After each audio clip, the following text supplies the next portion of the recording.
Cowboy Nation, we back at it again. Another flavor, huh? Let this room fill up. Got the OG in the house. Yeah. Let me know when you live on your end, fam.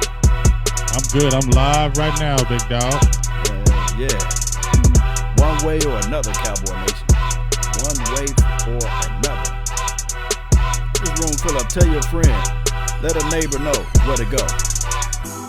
Get on here. That Law Nation Big Game James combo about to come at you. Real deal Holyfield. Ain't no sugarcoating around here.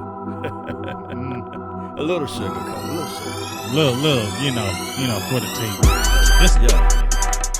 But we gonna let them know where to go when they want to get some of that real spice. Shout out to you, D-Von, Money Man T. What's good with you? Raw, real, and uncut. Who you got over there right now? Right now, I got your boy Eastside Hero. I know he He in there quick, man. Thurston Howe the third, what's up with you? Jump on in here, tell your brother, your sister, your cousin, your aunt, all of them. We about to talk some of that good old cowboy talk. You know how we do, man. West side, best side, though. West side, not east side. West side, baby. All day, every West day. side, I'm an east sider, but I rock with the West, though. That dub. Yes, indeed, Cowboy Nation. Let me know when you're ready for this thing. Big Game James. Let me know. All right, give me 1 second. I'm going to jam it up again.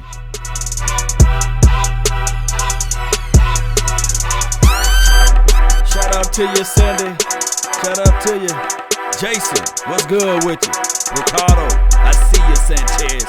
Live like 95, all up on the Facebook panel. Really appreciate you. There we go. That's what I'm talking about. Eastside Harold. See, that's what I love. I told him he gonna be on the show. He came with the $10 holla. Yeah, they was. I remember you yesterday, Eastside. I appreciate you, dog, because he said I know exactly who he was talking about. Said the 4 haters counting my pockets. Houston, Texas, all day. You know, I don't give you no love with that, but I'm gonna give you love for being a big time supporter to Silver and Blue Nation. I got mad love for you, dog. And remember, we're going to get that interview popping. I'm going to jump in there and talk to you probably tomorrow. We're going to get that, me and you going to get that thing popping on Silver and Blue. And make sure y'all jump on that because y'all going to love this. Y'all always hear East Side. Y'all always hear him. You know what I'm saying? With the typing, you're going to actually hear his voice. Oh, no. Oh, so he going to jump in that thing. He gonna be on the show with me. Me and him gonna go at it. Me and Eastside Harold, y'all been hearing it back and forth with the typing. Now I'm gonna have him actually on my show. We gonna holler at each other. Shout out to you, Sheila Neal. Really appreciate it. So shout out to you, big dog. I appreciate you, Eastside Harold. Thank you once again for that great donation. Hey ho, I got another donation from Ron Smith with the $1 holla. Appreciate you, because Ron been a supporter from day one when I first started this thing, man. So much he even got the shirt out there. So I appreciate you, Ron. Love you for life, big dog. I'm ready to do this whenever you are, dog. Man. Let me pull up my Facebook link again. Hey, here's the thing: whether it's big or whether it's small, we gonna donation. 99 pennies or $99. This is all spent the same for the help grow this thing, baby. And yes, sir. Welcome to the East Side. East Side done made a donation to help grow the nation over here. There we go. We love them. Donation. We only get bigger if y'all make this grow. I'm trying to tell y'all, man. Hey, 30 bucks. Can I get this? East Side gonna make me jump on 45 and head all the way down there to Houston.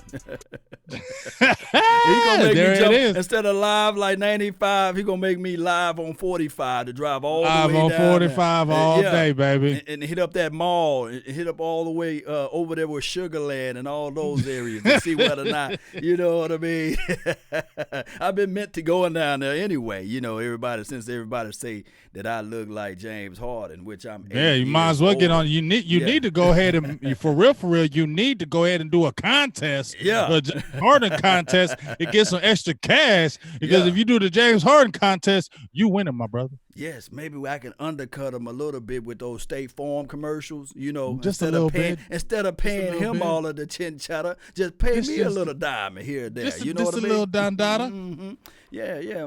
State Farm, holler at your boy. You know, Drew Rosenhaus. I got Rosenhaus Sports on top of my head, so Rosenhaus. I love the hat too. I was going to tell you that hat is banging. I appreciate you. I like that. Appreciate it. Shout out to Rosenhaus, man. T.O. and all those boys. All right, so We're gonna talk a little bit about this previous game that we just played against the mighty Patriots. Mm-hmm. And the officials, the NFL come out saying that, hey, we apologize. Those two calls, those phantom calls, they were blatantly should be no calls there. How you feel about that, James?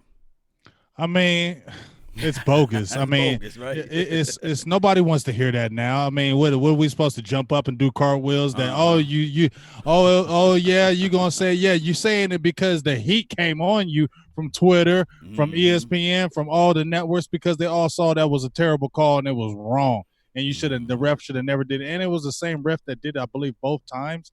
This should have never have happened. You should be prepped on that. You should not say anything about tripping. And I was hearing Rex Ryan, on ESPN, how he was talking about, Bill Belichick, and he probably could have did this, that he gets in them guys' ears early. And I mean, I've done it when I've coached basketball. I've done it when I've coached football. So I can sit there and say I've done the same thing. If Bill Belichick has done that, I did the same thing. I have known teams that I have played against that are a certain way. This player plays this way. Right. Yeah, he likes to hold. I'm not, and I try to keep that good relationship with the ref. But when I see him in the beginning of the game, before the game even starts, I'm in that ear. Right. Hey, I'm not trying to say anything, but watch this guy because he likes to hold. Just keep an eye on him. I'm not saying he's doing it every play, but just keep an eye on him because it happens. Now, if you come at a ref like that nicely, more times than not, those refs start looking at that. And if they see it or something near it, they'll throw that flag. They will. So you can help influence by doing that. And when Rex Ryan said that, I was thinking, yep, you know what? That could have happened. But in hindsight, that's just a terrible call. You have a fourth quarter. This is the game on the line. You basically take the game out the hands of the players and you put it in the hands of the refs, and that's just wrong. And I made one thing, Law. Right. I put on Twitter. I said the NFL should be able to adopt one team. Every team gets one special challenge. Right. They should implement this. Every team get one special challenge per game. Per game, just one special challenge. You get your regular challenge, but you get one special challenge. It could be anything you want in this game. It's only one, because at that particular time, it could probably help you that they could review it. Not saying it will, but it could possibly help you, because guess what? These refs, I don't care. It's been really bad this season. I don't expect them to be perfect, but it has been bad this season. And we've seen games won and lost by their bad calls. Right. And as a disclaimer, we're not saying that that's the reason why the Dallas Cowboys lost. Hell no. We ain't saying that. We ain't that type of show, right? But the chance was taken away from them to possibly win.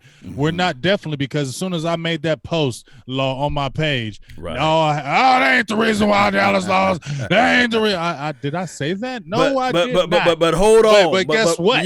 Yeah. It could have been a reason that it was a reason why they lost. But damn it, I gotta say this though, Cowboy Nation. In 1994, Deion Primetime Sanders PI'd my guy. That's the reason why we lost. Say that one, that's the reason. That's why we lost. Yeah, that's why we lost on that one. We could have went to the Super Bowl. I'm never gonna let that go now. And then he come right on our team the next year. Yeah, he come right on to our team the next year, man. For those who don't know, man, just type in 1994 Deion Sanders versus Michael Irvin, the playmaker. And I'm telling you, the playmakers is unstoppable during that year, man. He was just doing everything. We was down. We came back. We made a crazy comeback. And I hated what Big Game James is saying. We don't want the officials to control the game or manipulate the game. Now, influence is another key factor that most coaches have when they are respected. Now, I'm not saying that Jason Garrett should be going out there beating down the officials every chance, but what I'm saying is that in the media, he should spill a little. I'm talking about almost close to fine area, if he really want to control the narrative as it relates to these phantom calls. And trust me, I'm thinking that Jerry Jones, if he got all of the resources and all of the money, Big Game James, I think that Jerry Jones would be more than likely happy to pay some of those fines if he outspeak on the NFL about those phantom calls. Yeah, I mean, but you know what? We know Jason Garrett ain't gonna do it. We know his makeup is a conservative nature. That's not his nature, and the team has taken his makeup, and it's just, you know what? It's just disappointing because you have another game that you feel like you could have won. The elements were bad on both sides of the Right. game. Tom Brady didn't have a good game, only 17 to 37. They left some plays on the field. But it's just like I said, it comes again to the same old thing. A game that could have been or should have been won by the Cowboys. But once again, the Cowboys get in their own way like they did against New Orleans, Mm-hmm. Minnesota Vikings, Right. New York Jets, your Mm. Green Bay Packers. They get in their own way of it's almost like we snatching the jaws of victory with defeat. Right. We snatch it because you have I was talking about this earlier in our podcast, Law. Mm-hmm. You have Bill Belichick in his interview, his Mm. before he plays the Cowboys, he's talking all glowingly about the Cowboys offense, Wow. talking all glowingly about the Cowboys defense, but he didn't say one damn thing about that damn special teams. You see what I'm saying? He Wow. ain't say one thing about the special teams. And when you Mm. play every game, and special teams is never really talked about because you never talk about it until some blunder happens, a big kick or a big Mm-hmm. return or a big kick. That's the only time you ever talk about special teams, but it's important because when you play every game, it's defense, offense, defense, special teams. Wow. Those three phases that you must win. Bill Belichick didn't talk about our special teams because you know why? He probably went down and said, Mm. big circle. They suck in special teams. So we know what we're going to do. This is a bad element game. They're terrible in special teams. So you know what we're going to do? Let's try a little bit of their special teams. Let's see how good their special teams is. Let's try this formation or let's try to do this to see what they do. Oh, what? They're not Man. moving their guys up forward? Let's keep on doing it because Wow. if they're not going to change it, we're going to keep on doing it. And what happened? It cost us in this game. Man, my goodness, man, you've been doing some inductive, some analysis right there, man. I wasn't ready for that big game, James. Hey, just trying to focus and think. Yes, indeed. So when you fighting against somebody, either you're gonna take away what they do best, or you're gonna concentrate and focus on their weaknesses. And when you look at the Dallas Cowboys, is it Keith O'Quinn, big game, James? Yes, sir. So Keith O'Quinn, not the Madison man, is ranked low in all of the categories as it relates to special teams. And Bill Belichick is a whiz, like the Wizard of Oz. He's like that whiz, that big old brain that sit behind a computer screen, well, sit behind some camera lenses. And my thing is, when you look at this collectively, there's three phases to a game. And I guess he looked at it and say, hey, I know where one way I can win this game is throwing in that crazy wrinkle at the Dallas Cowboys, and we wasn't prepared for it. And then on top of that, I heard what's that guy, Gronkowski?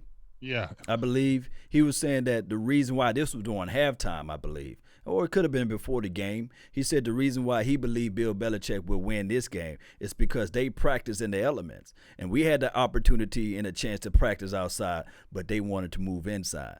Give me your thoughts on that, big game, James. I mean, it's the difference between a guy winning 6 Super Bowls and a guy who's been there 9 years and basically has not even sniffed the NFC Championship. I mean, that's the reason why. And I want to keep on saying that people, like a Mickey Spagnola who backs Garrett and the Cowboys that can never do anything wrong. But the frustrating part is this. I don't think any of us, if you're a real Cowboys fan, that want to bash Garrett or dog him or anything, like we all want him to win. But after 9 years, when these same things happen, or year in and year out, it's not like this is something new. It's not like this is something that you have not seen before under his regime. And that's why the frustration is coming. Just as you said, a guy like Bill Belichick says, you know what, it's going to be rainy. Well, I'm looking at the forecast on Monday already and saying it's supposed to be rain. So you know what we're going to do? We're going to go out here, and I know we don't like it, but we're going to go ahead and prepare for this because we're not going to have any excuse of why we're going to lose this game. And then you have a Dallas Cowboys who says, you know what, we don't want to break our routine, so we're going to do this way. And that's the problem. Just like with the game plan, if they have a game plan in the game, they're going to say, hey, we're going to stick to this game plan no matter what. And the only time it seems like they get out of it is when it's getting bad in the game or the game is getting away from them. Then they switch up. And then you say, well, dang, why didn't we do this earlier? We were having success with it. That's what seems to be the problem. Too little, too late with Garrett. And it's just a reoccurring theme. I brought up when those seasons, and me and you were talking about this, Law. Right. When you look at all the coaches that the Dallas Cowboys had, especially under Jerry Jones, he gave Jimmy Johnson 5 years, and Jimmy Johnson had 2 Super Bowls in that time frame. Wow. He gave Barry Switzer, I think, like 4 years. Barry Switzer still had a winning record, only had one bad season, and still won a Super Bowl. You turned it over to Chan Gailey. Okay, he was only 2 years, but he still had winning seasons. And then he had a bad season, got axed. Dave Campo started 3 years, all losing seasons, gone, right?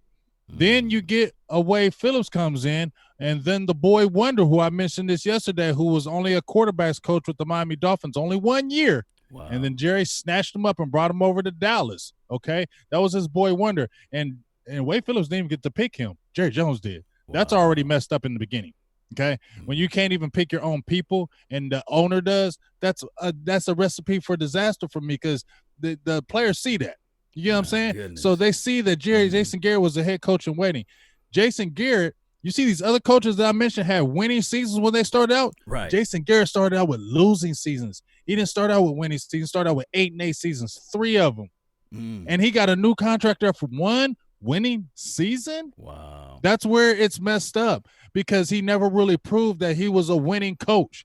But because our owner wanted him to win so bad, he gave him a little bit of a leash. And that was been the problem with the team. He keeps giving Jason Garrett these leashes, even after these, it's okay. I think he's a great coach. But we can see right now, he's an okay coach. Okay. And it has to be, everything has to go perfect for having a 12, 13-win season. If it's not perfect, he's an 8-8, 9-win guy. And he has yet to prove under his regime, like these other guys who are longer tenure coaches, that he can do it. So what else are the media and the people to believe when they've seen other coaches do it and he cannot? And he's had talent to do it. My goodness, man, you dropping all types of dimes and facts over here. Just like my guy Tyreek and Junebug dropping the donation to help grow the donation. Help growing this thing. And like you said, send them donations, y'all. Yes, don't be alone. Send them super chats and don't be alone. Don't let these people jump out there and go hard. You go hard too. Come up with it. You can throw $1 in. You ain't gotta be like, he threw 10. I ain't throwing 10. You can throw $1 holler in there. We love it too. You can always throw 20 though. We like that all. 20. Yeah, so far, East Side is in the lead, basically, right? East Side in the lead, and he's the hater. Can't let a Houston guy outdo us, right? Yeah, hell no, man. Come on, get in there and donate. Yes, indeed, Cowboy Nation. It's all fun, man. When we talk about this, and Tariq's mentioned this too in the donation super chat, he said that basically Jason Garrett is a beta male, and the thing is, I want everybody who defend the Jason Garrett apologists, I want you guys to go back and listen to that interview with a press conference that he had on I think it was yesterday, Monday or Tuesday. It was a press conference he had, and they said, well, given the situation when it was 3rd and short or what have you, or the situation when it was pass versus run or run versus pass, why didn't you override? And he said that he felt that he should not interject because he want to keep Kellen Moore with the flow of things. And then when they talked to him also about the defense, he said he felt that he didn't want to interject. I said, I hit it my desk, man. I yelled out loud in myself, and I said, boy, don't he know that you are the head coach, and that's the reason why you supposed to be there, is to step in and say, hold on. Don't y'all do that bullshit sugar stuff. I'm trying to almost cuss. Y'all try to do that bullshit stuff right here. And look at he getting low out the element.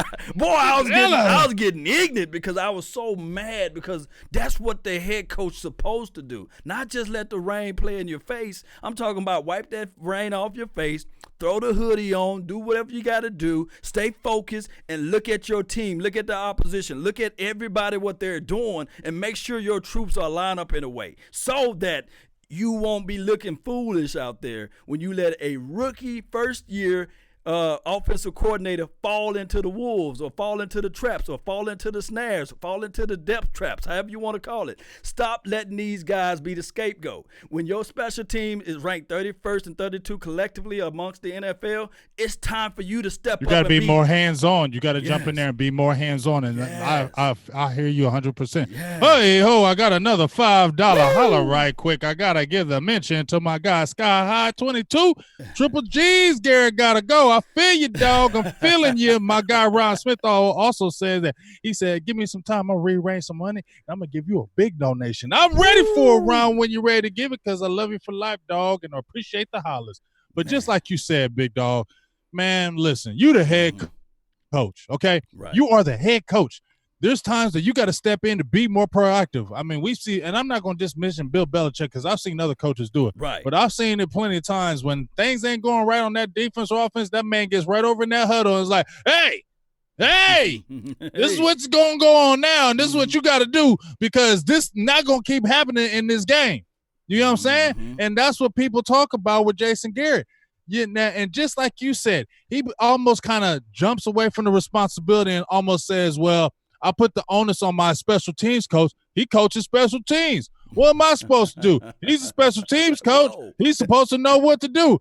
That's just almost like me having my son at my damn house and he's going to school and he's getting bad grades. And I'm like, and teacher's like, Miss Sir, we got to see what's going on with your son. Well, I mean, he knows he's getting the homework. He knows to do the homework. Y'all tell him what to do. I can't make him do it.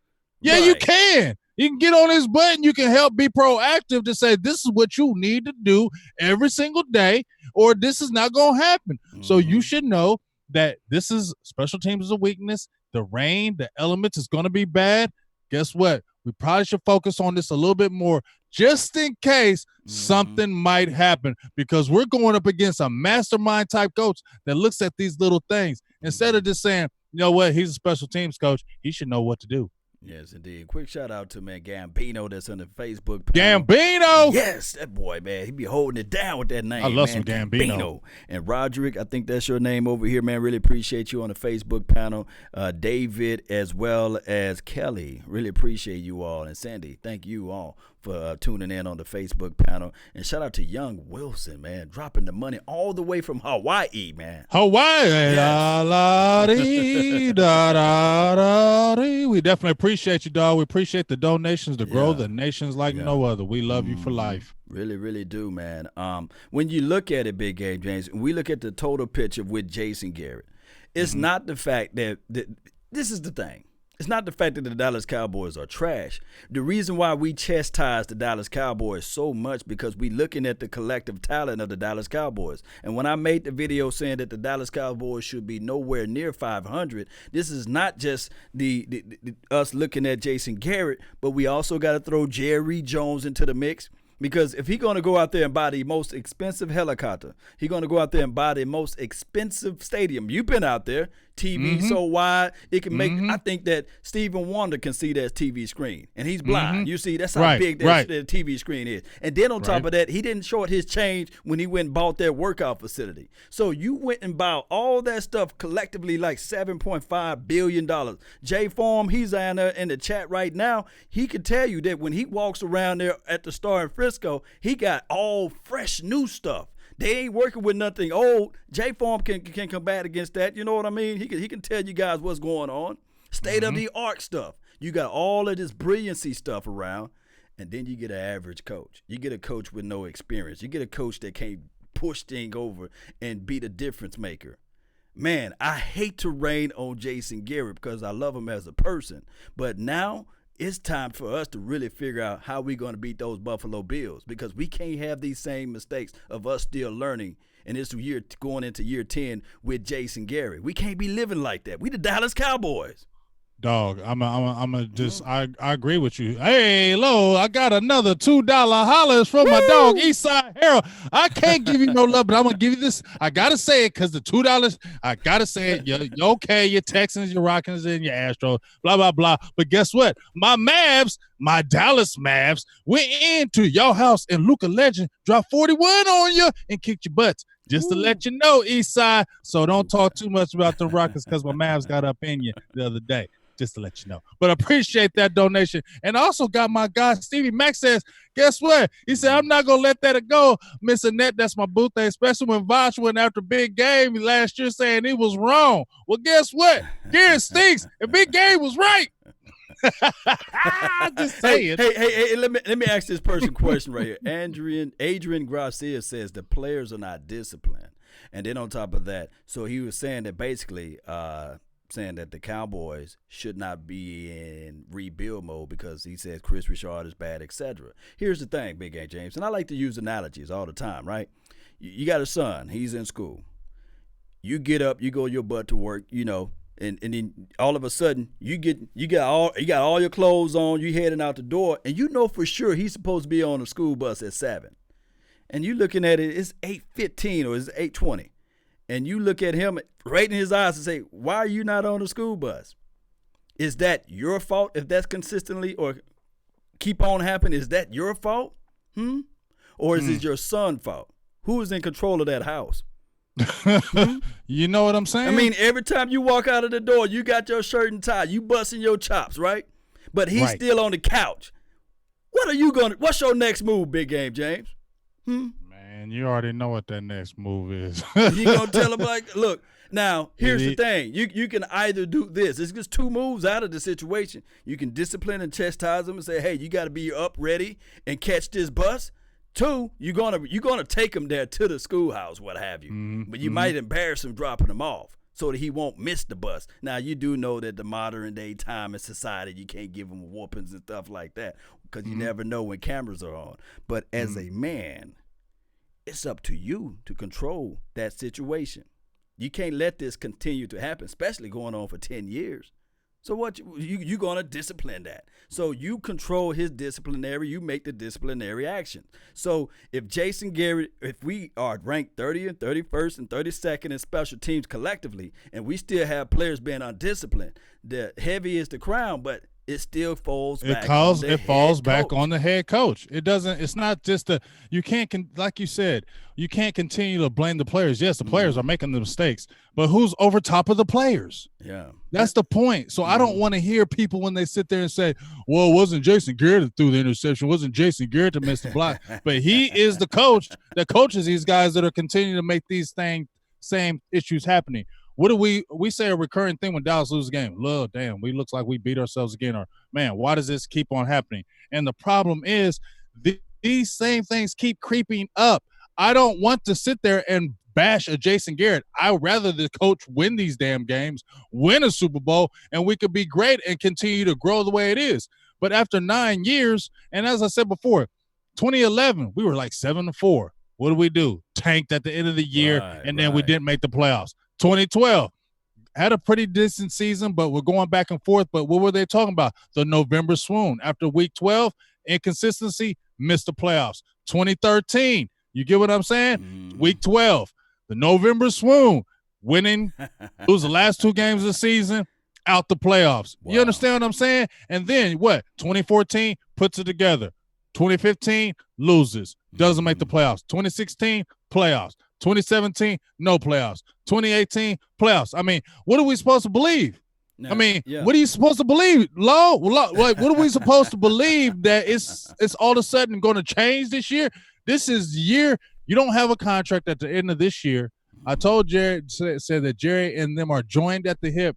But if you don't make it to a Super Bowl this year, there is no way in hell that Jason Garrett should come back as the coach. No way. No way in hell. I just don't see it, man. And shout out to Brandon, man. Really appreciate you, man, for making the donation to help grow this thing, dropping $5 in it, man. He's had 25 years, same script. Clap red, gotta go. 10 years scam artist. That's what he's putting down there. And shout out to Young Wilson, man, for making another donation to help grow this nation. Donation. He said, Law, do you fire JG with the loss on Thursday? And also Craig. Shout out to you, Craig. Craig dropping nickels up in his thing, man. Really appreciate you for making the donation. Hot nickels. And guess what? I just got one from Tyrone Church, $2 holla. Woo! Cowboys are 10-6 because of the talent. I feel you. And probably they were 12-4 when we had that great season because of the talent. It's almost like a law that we don't win the games because of Coach Garrett. We win the games because of that damn talent. And whenever we get a talented player hurt or there's a big or major injury, there's a setback or a fallback. That's not a reoccurring instance. That is a truth. You get what I'm saying? Like, that is a truth. And you know what else? My guy Skywalker still said this, and think about this, Law. Right. You had Rob Marinelli, and people got on Rob Marinelli, and people have been getting on Chris Richard. But think about this, though. Right. Could it be when he brings those coaches and they come under Garrett, they become conservative? His mantra grows on them because, remember, Rob Marinelli was coaching the defense with the Chicago Bears that was setting records.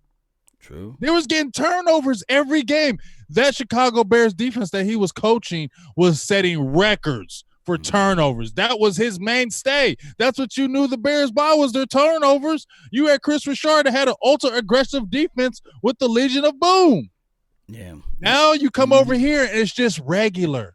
It's regular. It seemed like the same direct reflection of what. Look at our offense. We had the number one offense, and it seems boring as shit. It is because Excuse my language. It's all good because, hey, we live like 95, and all the kids should be in bed right about now. If they watch it on Rewind, y'all just fast forward through this part. But we got to get this out. And here's the thing, Cowboy Nation.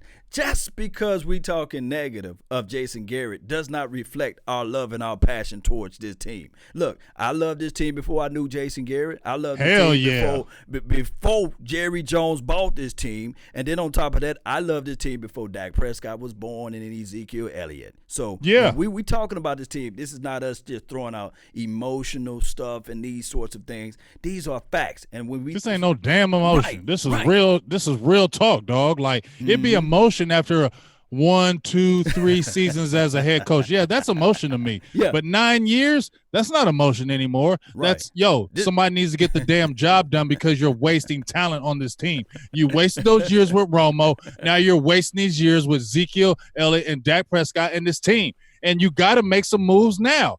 It's not always next year. No, it's this year when you have the talent to do it. It's not, okay. And you should not be 6-5, and you should not only have 6 wins against teams that are under 500. Yeah. That should not be happening with the talent that you have on this team. Right. Underachieving. And let me give another shout out to my guy, Sky22, for a $2 holla. And he says what I've been saying, consistently inconsistent under Garrett. And that's what it is. And Jerry Jones, he want to make some money? Just make those T-shirts. You know what I mean? Consistently, inconsistently, under Jason Garrett. He want to make some money all of a sudden with T-shirts and branding and things like that because this been a situation for us for the previous years. Now, we got all of that off our mind, heart, and soul. Big Game James. Thanksgiving.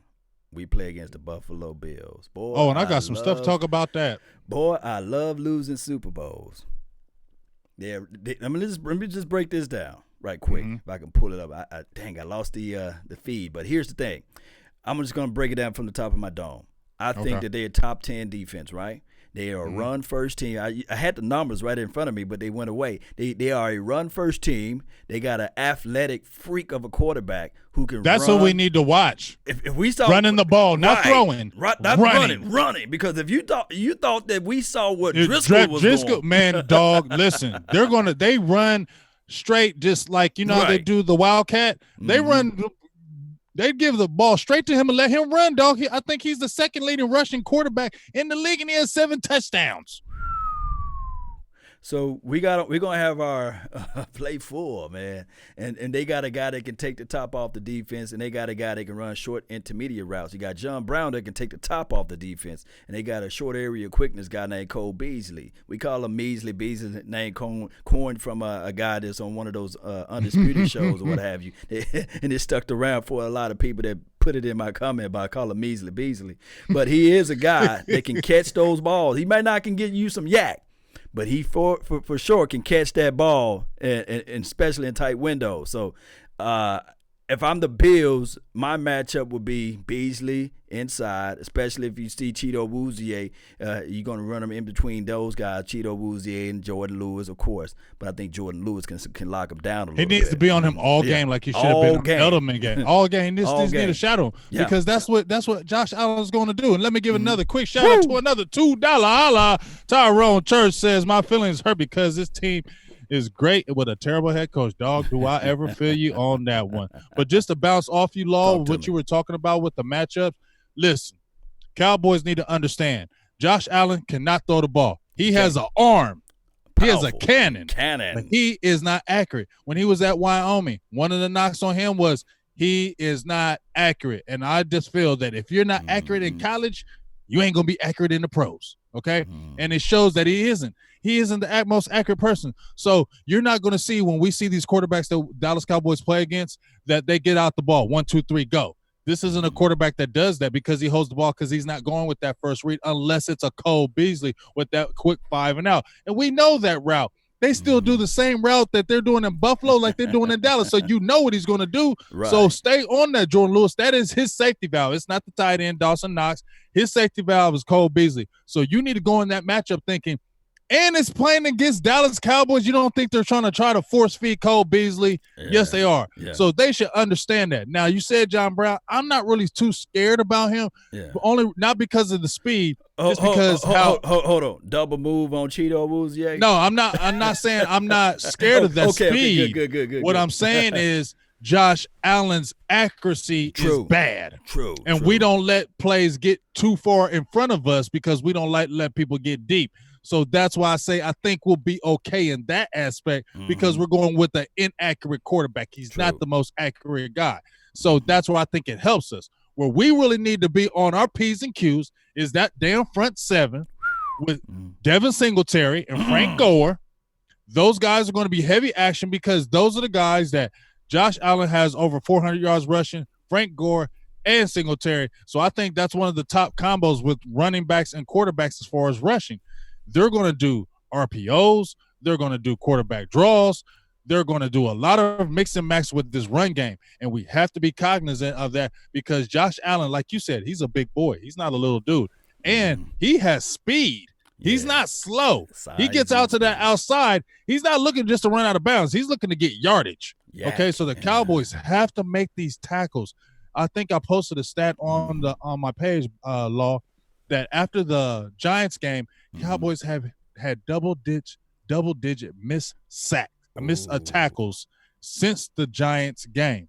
That cannot happen in this Buffalo Bills game because they will take advantage of it. They have morphed their offense to cater to Josh Allen because they know he's not an accurate quarterback. So they're going to go after that strength against the Cowboys. And on defense, we got to be ready because they have some players. They have a guy on their team, Law, and his name is Tremaine Edmonds. I did a Coach J film day because he is the linebacker that I wanted to draft. He is the they were talking about remember when we did a draft thing? Yeah. And I said Tremaine Edmonds was the guy I wanted. He has 82 tackles this year, and he is shown the reason why the Buffalo Bills went after him. He has been a mainstay this year. They got another guy named Matt Milan. He's decent. Yeah. Lorenzo Alexander, he's been a mainstay. I think he had a 10-sack season one year as a linebacker. Old veteran guy. Old veteran guy. Ed Oliver, their number one draft pick. Look out for him. He's coming on. Look out for him because he's speed and power. They got Shaq Lawson, he's not injured now. He's getting healthy. And they also have your boy who comes off the edge, Jerry Hughes, who's been tremendous since he's left the Dolphins and came over to the Buffalo Bills. So you can't run on him. Hold. And you got to talk about my boy, man, LSU boy. You got to talk about White. Yes, Tre'Davious White. I apologize, Tre'Davious White. You can't leave my boy out, huh? I can't even leave them out because really they have one of the better secondaries in the NFL. They have your guy who I always think he's like a Cowboy killer, but he's probably not. But he always seems to be around making plays against the Cowboys is Micah Hyde. He's on that team. I forgot about that. Yeah, he's annoying, man. He's annoying. And they got another guy his name is Jordan Poyer, and he is the PFF. I don't go by everything they say. Right. You know what? They do have it as one of their best underrated players in the secondary. Has only 4 missed tackles in the secondary. And if you look at the way they play, their secondary is their strength. So the Cowboys are really going to have to mix and match with what they're going to do offensively. Yeah, and passing the rock, they only give up 100. They average like 183, 184 yards a game. So that's why they're secondary. They're like number 4 against the pass. I think the Bills are, and I think they're like number 2 or number 3 against the run on defensive side of the ball. And Jay Form, you can confirm this, and Big A James, you may have some news and information on this. The human log, is he going to play this Thursday? Is that your boy? He's out. Robert Wood. So he's out. So that's gonna hurt. You're gonna see a lot of Covington, and we gotta see Tristan Hill. We talked a lot about size inside, right? And when you move a 300 guy off the roster and you put in a guy that didn't play all year, for real, all year, that's why it's so important. I was telling people it's so important to have these necessary snap counts. So We will see. Maybe he can be fresher than everybody else, and Tristan Hill can be like, man, boy, he should have been starting all this year, right? Maybe he can give us that impression. That's one we could hope. But offensive line, the Bills' offensive line is solid. It's not great, but it's solid. Yeah. And so, I'm a little worried because, like you said, you'll have Covington who's going to play more. Tristan Hill's going to have to slide in. Then, obviously they'll throw in Michael Bennett probably more inside as well. But guys just have to make plays and have to make the first tackle. Our linebacking core looks like LVE is going to miss another game. Sean Lee, Jalen Smith, Joe Thomas are going to have to make the first tackle because they do like to throw screens. They like to run the ball. But like I said, on the defensive side, they have guys in the middle. They got Star Latoye, who came over from the Carolina Panthers. He's a big boy in there. And also they have another guy who I forgot to mention who is really nice, is defensive tackle Jordan Phillips. He's having a great year this year. He has 7 sacks this season already. He is a problem in the middle. You get what I'm saying? If we had a guy from the middle getting 7 sacks, we at the defensive tackle spot. At the defensive tackle spot, we'll build a statue out there in his name. You get what I mean? So, and Jordan Phillips is a really good player, and he's not a small guy. He's 6'6", 345 pounds. Ooh. So it's not like he's a little dude, and he causes havoc. So, and we need to understand. We know Connor Williams has had issues, and Travis Frederick. I'm sorry, but he has. I love that he's came back. I love that he's battled back, but he is not as physical as he has been in the past, and he has been having problems with physical guys up the middle. So that has to be when we wonder why Ezekiel Elliott gets stuffed sometimes up the middle. Teams are attacking us in the middle because we are not strong right there. We are getting off the ball. Either it's bad matchups, lineups, miscommunications. They have to continue to clean that up in this game, or it's going to be a long game on the offensive side of the ball because they have a defense that can attack us. Now, the thing that also that's been going on with the Buffalo Bills, like with us, is that they're getting the bad rap of they ain't beat nobody because they haven't. If you look at their schedule, they haven't really beat anybody either. And the teams that they have played that have been good, the New England Patriots, the Philadelphia Eagles at the time, and the Cleveland Browns, even though their record is insane, so they are a talented team, and they're on a roll right now. Yeah. And they gave them fits, and they stayed with that run game. So, like I said, this is definitely a winnable game, but this is also one of those games that we can come out of here like, man, I'm tired of this. Which team is going to show up? That's the problem because the Cowboys do not have an identity. Let me give a shout-out time, man. Shout out to Will Steele, man. He's saying a shout-out to the OGs. Will Steele, you know who he is, right? Skywalker, Steele, waving that lifesaver. This on the Facebook, man. And Gambino again, Tamara, really appreciate you. Gracia, and as well as, who this is right here? This Jonathan and David, man, really appreciate you all that's on the Facebook deal. And Elijah on my YouTube. Yeah, Elijah. That's Ezekiel Elliott's middle name. Elijah told me that, Ezekiel Elijah Elliott, man. Shout out to him as well. Adrian, really appreciate you. And Alfredo. Here's the thing. As much as we gave praises to that moment, because we try to be objectively speaking, we ain't going to be all one-sided talking about the Cowboys going to beat down to everybody. We had to be objective with this big game, James. So now it's time for us to, be a little subjective a little bit and talk a little bit about our Dallas Cowboys and how we win this game. I think that all what we mentioned about the mighty Bills defense and these sorts of things, all of this, and also they run an attack and they run a game, all of this can be flipped if we do one thing, and this is right here. Score early and often, and do not give up turnovers and takeaways. If we can score early and often, that takes the running game off the shelf, meaning that they're going to try to press this situation. They're going to try to pass. And you just lamented a few minutes ago that Allen, he's not the accuratest quarterback of all time, right? He'll give you a few. So yes, he will. Yeah, and he's prone to fumbling, and he's fumbling big time, especially from the back side. Right. So this should be a game collectively where Quinn eats. This should be a game. D-Law needs to eat. D-Law needs to eat. He's starving out there, for crying out loud. Starving. Shout out to the Laws, but he's starving out there, man. And we need to have another showing with some of these linebackers that's going to step up now. And as much as I love 31, he let a rookie catch the ball on him last week, right? Yeah. A few days ago. That's my boy, man. I want him to show up too. 31. I ain't gonna say his name until he do something. 31 need to show up. He need to see the reason why we're gonna pay him anywhere from $9 to $14 million next year, or if we're gonna let him walk. We need to see something from him. So this game should be something that we see from him. Well, you're not going to see no interceptions. I'm going to tell you that right now. So let's not get excited that you're going to see an interception from Byron Jones, because you seen an interception from Byron Jones is like hell freezing over. That ain't happening.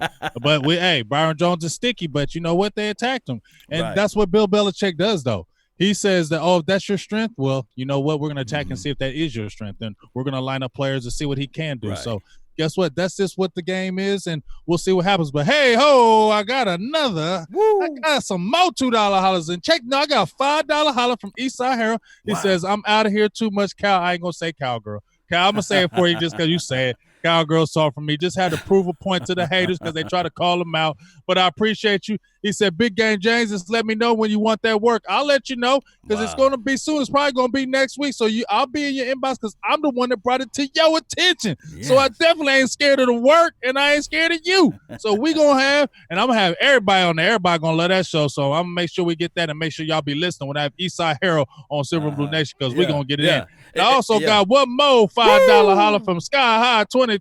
He said, "You win some, you lose some, but you live to fight another day."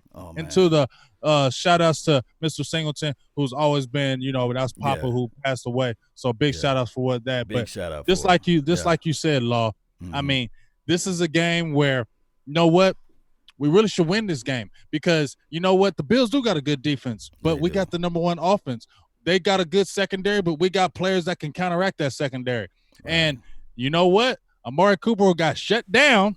I know it was the elements, and I'm going to say the elements had something to do with that because I definitely feel like if we had a nice, hot, sunny day, I feel like Amari could have got work. But he did. But you know what? If you look at it, there's an article that KD Drummond wrote where he says how Amari Cooper looks at home and how he looks the other way.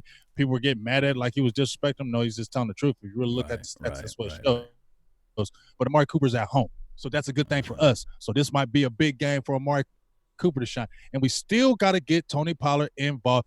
And I also brought up, I had a post where John Oney, who I follow on Twitter, about Blake Jarwin. Good follow. 11 out of his 7 games that he has played, 7 of those 11 games, he has blocked more than been in receiving. That's what we're talking about with coaching. You have a guy in Blake Jarwin who we all know damn well is not a good blocker. Right. Stop trying to make him one this year. You got Jason Witten back. You said he's better in the blocking game. So have Jason Witten do that and stop having Witten go out for these 5-yard pity-patter routes that ain't going nowhere after yards a catch. When we see Blake Jarwin getting the ball, he gets yards. Stop putting him on the field to block. That's not his specialty. I'm going to look around before I say this, Big Game James.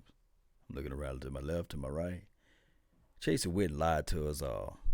He said when he going to come back to this team, when he know that this is not his team anymore, he's going to fold back. He's not going to be in all of the plays. He's going to be his best friend, Jason Garrett, though. Yeah, it's his best friend, Jason Garrett. Look, this the same thing that Terrell Owens was crying about, and Dez Bryant cried about it a little bit, and even the Patrick Craytons of the world who cried about it too. It's the same thing that's going on now. Jason Witten influenced Dak Prescott to look for him on the third downs in key situations. He need to stop it because what I can look at it is that we love Jason Witten. We don't like him. We love him. But the sun done already set on him so much that he's bald-headed now. He needs to just go ahead and sit onto the sideline and let Blake Jarwin go through this thing. You feel me? Like it's law. Like the first thing people want to do is a lot of people don't even watch the tape. So when they're talking about he's the best blocker in the world, his blocking is overrated. Okay, you really need to watch the tape. True. But for real.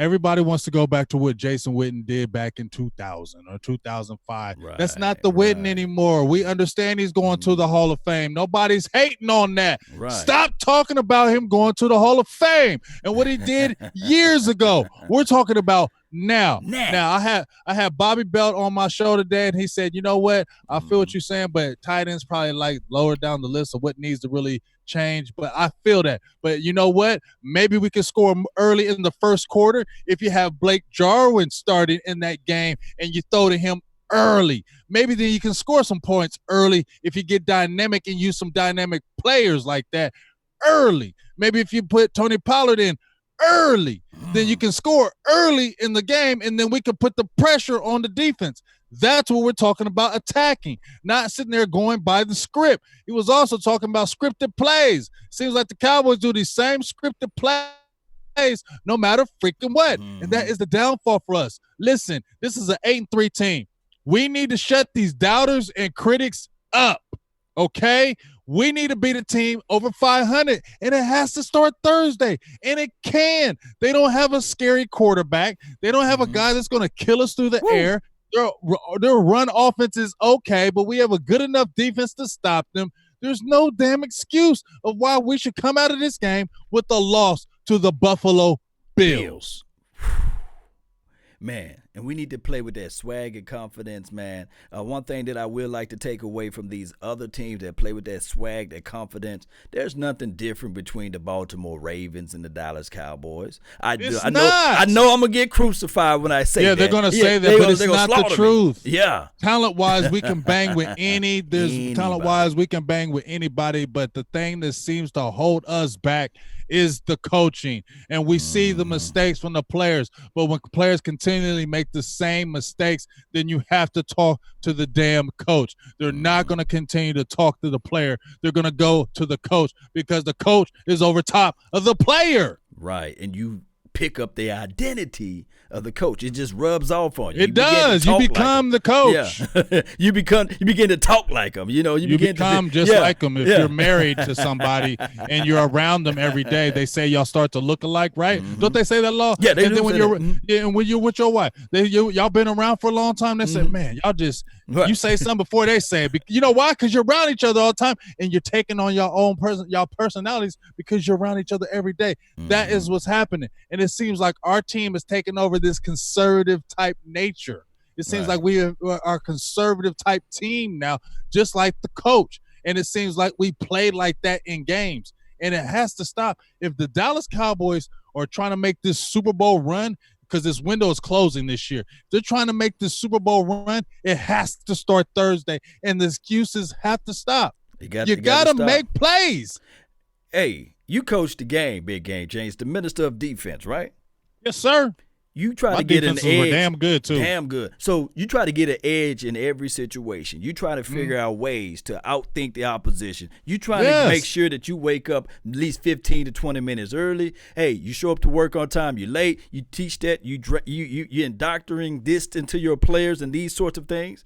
But also, you kind of look at the opposing team and you try to figure out what you can get over them. And there's this thing that starts with an A called analytics. Now, this thing was brought out to me this week when Jason Garrett was talking to one of the boys on 105.3 The Fan. Shout out to them. They said, hey, how often do you use advanced analytics? And Jason Garrett said, hey, I feel that we don't need to use advanced analytics because it doesn't really think – he said he think that this does not help the team for what they do, you say. Let me know how idiotic that sounds to you, because this is the modern day time, baby. Let me know how you feel. Let me hear your thoughts about analytics, man. The owner agreed with him too. Just so you know, the owner agreed with his coach on that one. I mean, that's crazy to me. Analytics are one of the most important parts of the game, for real. For real, that's how you analyze everything of the game. Like, you have to analyze every part of the game. You have to look at down the distance and numbers because it is a numbers game. Right. I mean, you seen with John Harbaugh, he goes hard on them analytics, especially on fourth down, and they win more than not. But you see a guy when it comes back to this, you're conservative, dog, and that's what it comes down to. And he ain't never going to not be that. So where, to me, do we really see, and I Cowboys fans, forgive me. Please forgive me for if I'm sounding like doom or gloom. Where do we think that we're actually going to get to a Super Bowl with this kind of thought pattern? Well, you know, we haven't beat anybody this year. Nobody good. Not one team. And even the teams that we beat, we're barely losing to. So what does that tell you? The talent right there is keeping you in the game. If you had the coaching to take you over the hump, you're a 9-1 team. And everybody's talking about you dominating. But once again, we're in the same mediocre state. And it's frustrating because, as I said before, you're wasting years on your players. And you don't know that next year these guys are going to be healthy. You have to take it now. And here's the thing. Talk to me. We don't have no regular – there hasn't been any major injuries this year, has it, Law? I'm not going to say wood, no. Well, right? It seems like nothing changed anyway, but I'm not going to say wood. But you get what I'm saying? Yeah. You seen Garrett teams that fallen off as a major injury. There's not been a major injury. So how are we 6-5 right now? Wow.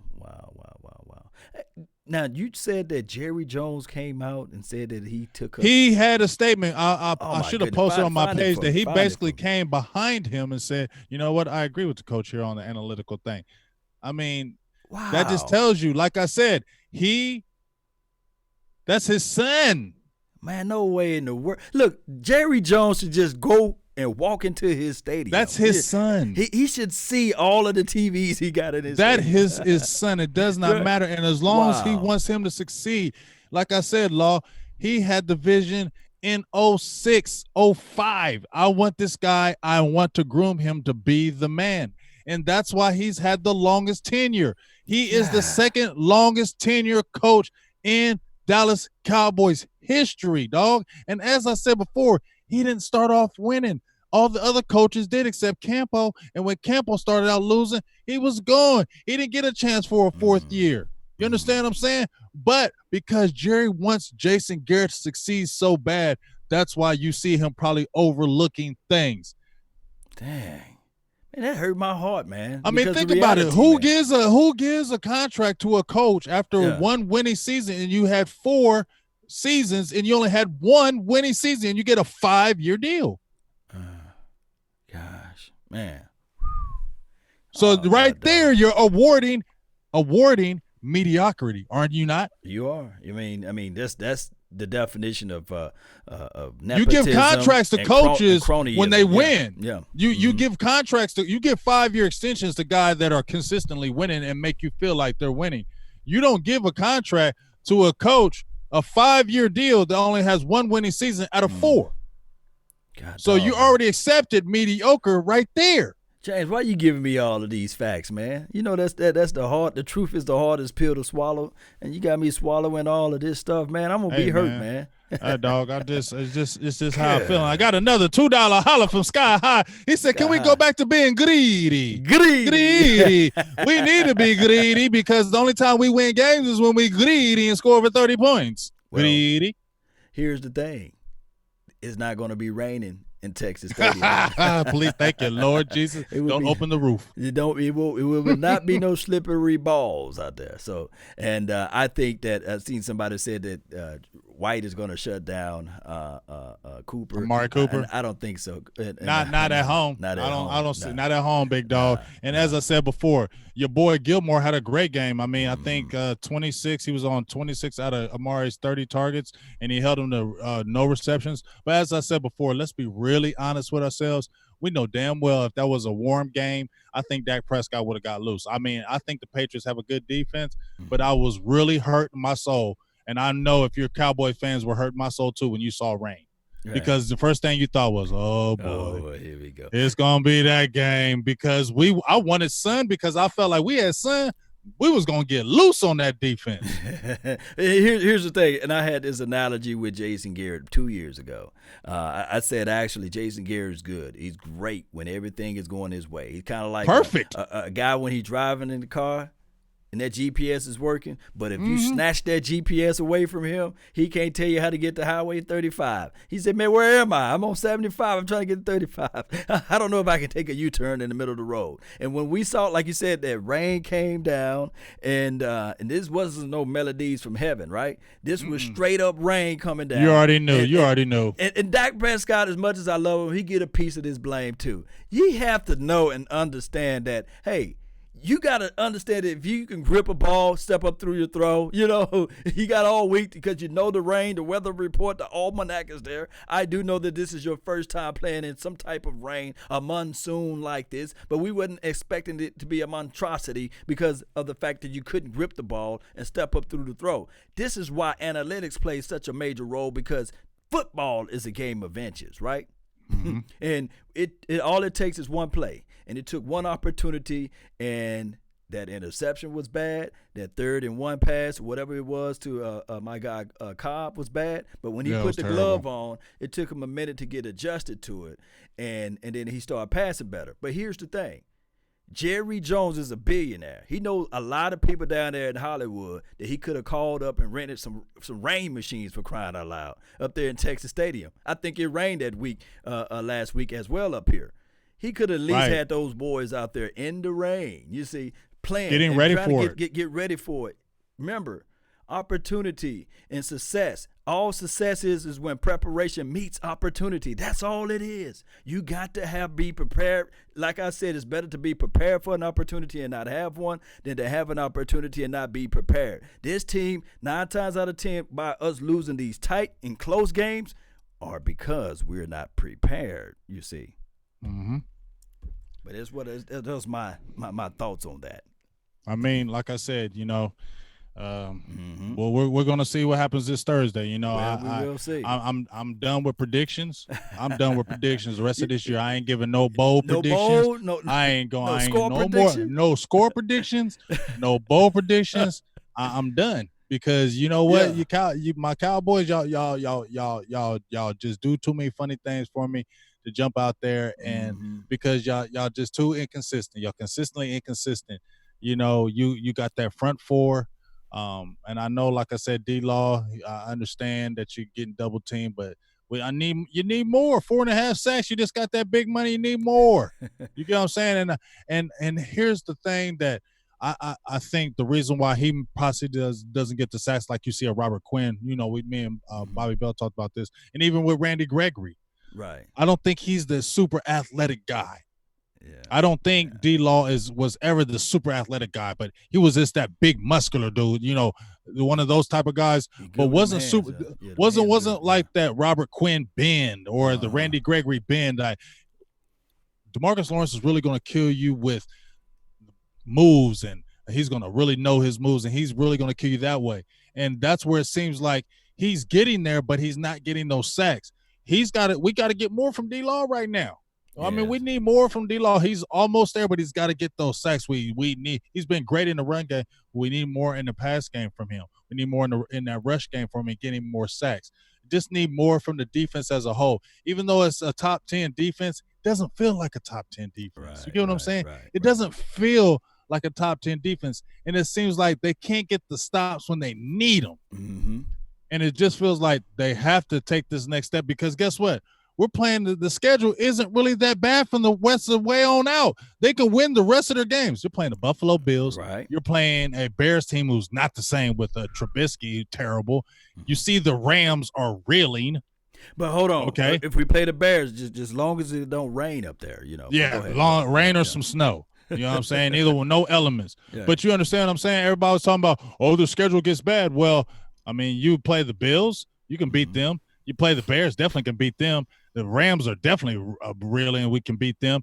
You got the Eagles, look at what they're doing, and then you got the Redskins. You understand what I'm saying? So, Jason Garrett, this is still time to save the season. You are 6-5. You can end 11-5. You can sweep. You can go end up 11-5, getting in, winning the division, be the first time you've ever done it in your career of coaching, having 2 back-to-back playoff seasons. But here's the thing. Here's the problem in my heart, though, Law, about this. Let's say it gets 11-5, right? Let's say it gets that back-to-back division. Then we're going to sit there and think, is Jerry Jones going to be sitting there saying, yeah, see, I told you. See, I told you, my boy. That's my son. That's my boy. I told you. Don't quit on him. Don't believe in him. You know what? 5-year deal, because I will still believe in you. You know what I'm saying? Wow. So that's where I am worried, is that I want us to win, but then I feel like the fool's gold is going to jump back up in our face. That's a conundrum, guys. Jason Wynn out 11-5, your 5-year contract extension. more of the same, and it's just how it goes. So I'm not the guy that's going to be rooting for us to lose either. So no, never rooting for us to lose. Never will ever root for us to lose. But it's just so frustrating when you sit there and think that, man, Jerry's sitting there watching this, and he's watching. Oh, we're winning. We're okay. And I think that's the fool. I think that's where you saw Mike Brown with the Bengals, and that's why I kept Marvin Lewis so long, because it's like, why am I going to fire him? He's winning every year. He's not losing. He's winning every year, so I'm going to keep him. Yeah. And you know what? Why would I change from this for somebody who's winning to go to somebody unpredictable who I don't know if is going to win? And I think that's another thing, a reason why some people are scared, even though Jerry made his money from being bold. Being bold, we've seen it with draft picks. We've seen it with his shrewdness with coaches. We've seen how he even got the Cowboys by being bold. Well, you know what? Sometimes you're going to have to be bold in this aspect that even if Garrett does get 11-5 or it does win out, you should be bold and say, you know what? If you don't get this team to the Super Bowl, not even – you have to get to the team this – I feel like with this last year, you have to get the Cowboys to the Super Bowl for make any justification for Jerry Jones to keep you. But even then, my heart, I still be like, man, let him go. Let him go. That's how bad it is in my heart. Yeah. That's just my feeling. I'm sorry, Cowboys fans, but I'm going to just keep it real to you. I was never on the Garrett train. Even when he was, I said Garrett would be a good coordinator. I did never want him to be the head coach. True. And this is my opinion. True. Sorry. And then on top of that, big game, James, if we go into the Super Bowl, remember, even if we go to that the conference championship title game, I will owe you a Jason Garrett jersey. Yes. Myself a Jason Garrett jersey. And we don't know where we're going to find them. One lucky person that's in this chat box. One lucky person. A Jason Garrett jersey, because I said it, and I'm a man of my word, so I need to figure out something that if Jason Garrett gets to the Super Bowl, I got to figure out something I'm going to do crazy so I can eat my words. I don't have any problem doing it. So I'm going to figure out something crazy so everybody can be like, yeah, CJ, he took us there. And I'll be like, okay, I'm ready to do this. So I'm going to figure out something crazy that I'm going to do so we can, maybe throw up the ante up, throw it all up in there, put all the chips in, all that. Hey, I got another $5 holla from Sky High 22. You've been going nuts on here today, and I love you. I love you for life, Sky High 22. You contributed last time too, and I appreciate you. He said these teams can be beat, but they always get us to play, and we are never. When they always get to play us, we are never prepared. And I think it's also that we just play to the level of the competition. When we play a bummy team, it seems like we just play like them. Too many times we just keep them circling around. We just don't knock them out. We keep them circling around in the game, and it's just maddening. But we'll see. I think the schedule is a schedule that you can run the table, but we'll see. Yes, indeed. So since Big Game James won't make any predictions. Hell no, you can do all that. I got your back. I got your back, though. I make a prediction. I got a prediction for you. There won't be any holding calls. Well, it won't be any tripping calls this weekend. There won't be any tripping calls. I guarantee you that. The NFL is going to be looking at it like, Now, I wish there won't be any holding call, but the officials still got to do something. It's still the Dallas Cowboys Smith gets versus the worst the holding calls ever. I think Tyron Smith, I think he gets the rap because he's just so big and gigantic that it just looks like when he puts his hands on people, they automatically think that's holding because he's so big. When he puts his hand on them dudes go to the ground and they almost look like he's choking them, but he's not. He's just regularly blocking them, but he's just so damn strong. Yeah. He makes it look like that, and they throw that holding penalty on him. So I think he gets a bad rap. I know I jump on him at times like, come on, Tyron. But I think he really gets a bad rap because when you saw a lot of those holding penalties that he gets in slow motion or where they replay it, it don't be holding. Like where? He got his hands into the inside. He flipped his hips at the same time, He gets a bad rap, yo. Yeah, because he plays a good technique. Like, at this point, they should look at number 77, Tyron Smith, as a veteran. He should get some of these veteran calls, like the benefit of the doubt type of situation. Right. Yeah, but and he's a beast veteran. He's a beast veteran, and he's nice. He don't talk to nobody. Right. Tyron Smith don't even talk. He don't even talk. You was around him? Right. boy is huge, man. I said, That's what I'm saying. blue giant, because I ain't going to say green, but a blue giant. I said, I was looking up here. I said, man, this picture, I can't even take this picture. You like you taking my manhood away from me, man. Oh, I know. I don't. You thicker than me, Law, so I damn sure don't want to be in that picture with him. Like, oh, man, you like a little child, man. Yeah. Who's baby beside Tyron Smith with all of that facial hair? Little baby Big Game James. Yeah, Big Game James. Hey, give this man a sandwich, man, because that's how big he is when we stand beside him, man. Yeah, he looks huge, dog. He's a huge brother, man. And hey, I got another $2 holla from Tyrone Church. He been up in here, too. He said Dak needs to go get his money. Forget the head coach. I feel you on that. Somebody need to pay Dak Prescott because he's still leading the league in passing, even after an okay game last week against New England. He's still leading the league in passing, dog, and still ready to set career-high numbers across the board. But you know what? I appreciate all the donations today. I love it when people don't feel lonely. When one starts it and gets the ball rolling, I love when y'all roll with it. And I'm telling y'all, me and Law Nation appreciate it like no other, because I'm telling you, we put this in to our stuff to make this better, to do the production better, to get y'all better Cowboys footage. And I'm telling you, we got something that's coming up that we were talking about, that if y'all want to get that raw and uncut stuff, you're going to have to subscribe to this Patreon account that we're going to have.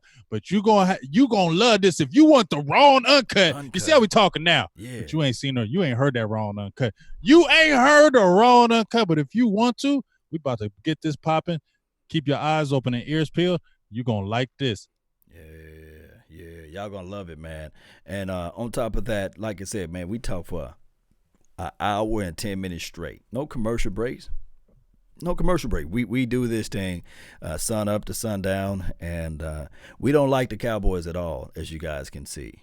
We love them, you see. And trust me, it took me a long time to stop crying after we lose, you see. I'm just trying to be transparent to you all. Just say, y'all, Law Nation, you weak, but if you haven't cried some tears, man, after a loss, and if you had not been teased, wearing this silver and blue, Big Game James, you know what I'm talking about, right? Dog, listen, Law. When you know how we do our watch parties, it's hard because usually I'm a sore loser too. Go ahead. Yeah, I'm a sore loser, but usually my face is right in the TV. I can't eat. That's why I got Thanksgiving dinner. I'm glad it's at 4. Goodness. I'm glad the game is at 4. So you do the same thing I do? Yeah. I can't eat during the game. I can't eat nothing. I can't eat nothing. Like, my babe will be like, I cooked some big food. I'm like, I ain't eating that. I ain't eating none of that shit. Excuse my language. I ain't eating none of that shit right now. Leave me alone. Don't talk to me. Did you just see him throw the ball? I can't eat nothing and it be good as hell, but that food is not getting ate until the game is over. And if we lose, I ain't eating then. So I'm going to starve the whole day. So I'm going to have to eat my Thanksgiving early, because if something bad happens afterwards, I just going to be pissed, can't eat.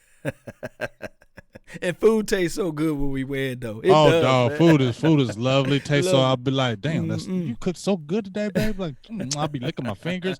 Boy, if we lose, I'll be like, man, what you cook today? That don't even look good. Man? Everything tastes like trash. Even Auntie Shirley food, man. I've been telling you, you ain't put your heart in there. You don't care about me. You don't love me. I knew it. Yes, indeed. But when we lose, everybody call us. Everybody got our phone number dead. Oh my God, Law, man. I sat there and said, Law, I said, please. I posted on my Twitter, Law. I said, please, Cowboys, can you win today so I can talk some trash? I just want to talk some trash. I want to be relentless on these people. I want to talk so much trash. And as soon as that game was about to be 0-0, Law, they was already, bing, bing, bing, bing, bing, bing, bing, bing, bing, in my messenger, on tagging me on my page, texting me. And if I'm on my page and they happen to like my page, they're jumping on my page. We're like, yeah, shut up. I don't want to hear it. Y'all some bums. Beat a 500 team. What can I say, Law? Yeah, he can't say that. Hey, and here's the thing. The trolls, like the haters, like within our family, we ain't talking about you guys that's in the chat. But they have became so crafty with it, though. If somebody can identify with this, they will call you, like Big Game James, and say, it'd be like your auntie, or it'd be like your cousin, your uncle or somebody. They give you a call, knowing that they're another team. Hey, man, James, I was just giving you a call to see how you was doing. How you doing? Man, shut the hell up, man. I was just checking on you. Yeah, I'm in this sports group, dog, and they're relentless. Like I'm in this one sports group, law, and I'm not in a lot of them, but I'm in this one because it's a lot of my people's in there. Yeah. I hate that sports group. I hate them. They know I hate them. I hate every one of them. I can't stand them. I despise y'all because boy, they're relentless on Cowboy stuff. When we lose, dog, it's like there's no other team that lost the NFL. It's like no other team lost the NFL, and they tagging the hell out of me. I'm like, I know there's other Cowboys fans out there. Why are you tagging me? Why are you tagging me? Hey, Big A James, this is the thing that they do. They team can play at 12 o'clock. They team can get blown out by 20 or 30 points, right? They talking about us.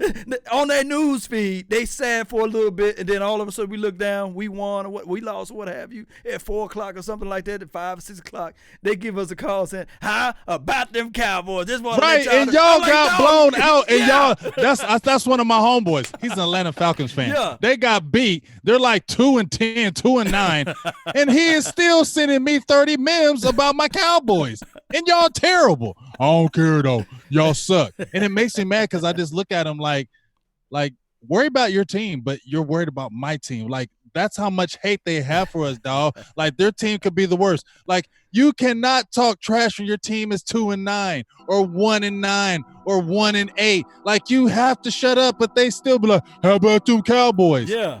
What? It's crazy, James. Let them know, man, where they can find you and follow you and all that good stuff, man. Hey, man, check us out on Silver and Blue Nation. My thing, Silver and Blue Nation, Big Game James. You can really holler at me on my Facebook on Big Game James. If you've got any questions or concerns, please holler at us. Oh, I got another donation right quick. Way out. Sky High, he said I need to see Zeke eat some buffalo wings on Thursday. I feel you. Sky High with another $2 holler. We're trying to get that eating on. Yeah. But yes, guess what? Check me out on YouTube, Instagram. I got my guy Ryan Humphrey that really updates our Silver and Blue Nation page, so he's going hard on that. Please go out there and check out that Silver and Blue Nation. We go hard with the Facebook. And also, like I said, Instagram, Twitter, YouTube, we really growing that. You know how we do. Yeah. And we, just trying to speak the truth and give it to you raw and uncut. And hey, some people gonna like it, some people ain't. But you know what? Come on and still listen to it because it's all fun, because we can agree to disagree, but we can all love. You feel me? Yes, so indeed. Shout out to everybody that's giving us support out there today. Shout out to all the donations. Shout out to everybody. And I love y'all. Yes, indeed, man. We love y'all, man. We love y'all to the moon and back, man. Here's the thing, Cowboy Nation. Let's continue to grow this thing. Let's continue to support this thing. As you guys can see, we have memberships now over here at Law Nation. Jump in those memberships. We're going to have exclusive stuff. It's just like Patreon. Less than $1. It's 99 pennies. You can join that elite club, and we can get some things going. Let's continue to grind. And we also have, if you want to be a little bit more than the silver elite club, we got the gold elite club, and we have the platinum club as well. So we got all the platinum status. We got everything over here, man. Big boy status over there. Okay. Yeah. Y'all hit it up, man. If you just want to support this thing, it's less than $1, man. 99 pennies. You can ask Grandma TT and Pookie and Ray Ray for that change. It's just 99 cents, man. All these hours we putting in, help a brother out. Man, help us out, man, because we go hard all day and all night. Like I said, you should really see what we do. Now, we're not trying to get a hand clap or a pat on the back. We just want to tell you how much we grind. Law be cutting and ripping them videos up at 2, 3, 4 in the morning. Yeah. and then let me tell you something. That stuff take a long time. Okay, that's a very time consuming. But what does he do? For the love of the passion, and he wants to bring you the best coverage out there. He wants to bring you the best breakdowns ever. He wants to give you the best. And we can only continue to do it with your support and your subscriptions and your donations and your just continue to bring us to the forefront, because you're going to make this possible, but we're going to make this and take this stuff nationally. And then you guys are tired of hearing all these oop-de-doo people talking about the Cowboys, don't have the damn knowledge about the Cowboys, really don't even care. All you do is hear hate. If you want to hear real stuff about the Cowboys and good critiquing, it don't matter, but it's real. But it's real. That's what you want. Keep on subscribing to us, because we're going to grow this thing and get it even better. Yes, indeed. That's Big Game James, y'all. Follow Silver and Blue Nation, man, and Big Game James. Everything else remained the same. Dallas Cowboy, that's been our time. I really thank you all for yours. And remember, you're listening to nothing but the best. Let's go. We're out.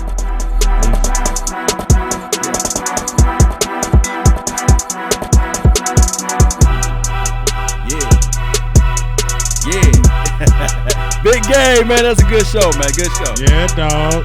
Yeah. Donation. I want to see some fire emotions. Give me some fire emojis in the chat, man. Put them on the Big Game James page. Put them on our page. Donation. Let's get that fire emoji going up. You feel me? Yeah. Let's go. Y'all share this thing. Y'all let a friend, neighbor,